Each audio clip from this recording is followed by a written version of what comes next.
Make sure you read and reread this problem. We will be setting up the problem, and I'll leave the check to you. We're looking for the amount at 10% and the amount at 12%.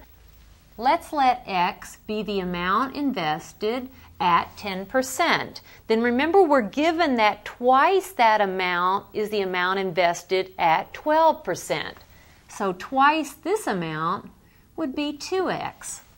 We know what our rate is. It's 10% here, so I'll put as the decimal. The rate here is 12%.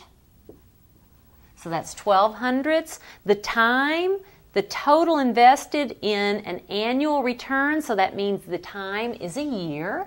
So the time here is a year. The time here is a year.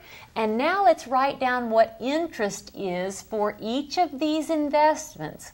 This interest is principal times rate times time, so I can express it as 10 hundredths times X.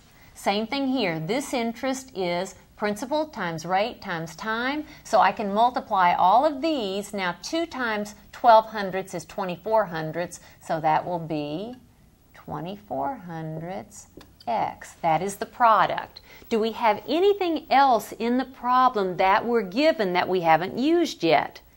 The answer is yes. The total amount returned, or the total interest, we could say, is $2,890. That is total interest, $2,890. Can you think of a way of translating to an equation? Because we're given total interest, it must be this interest plus this interest to equal this interest. And that's how we translate to an equation.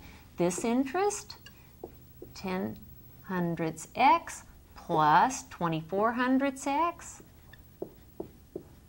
equals 2,890.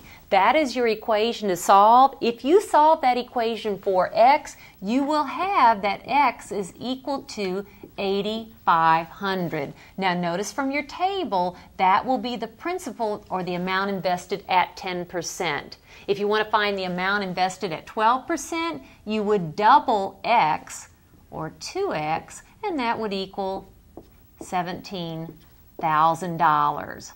Amount at 10%, amount at 12%. How can you check? Find the interest over 1 year at 10% for this amount, add to it the interest one would have at this principal at 12%, add the two interests together, you should have $2,890.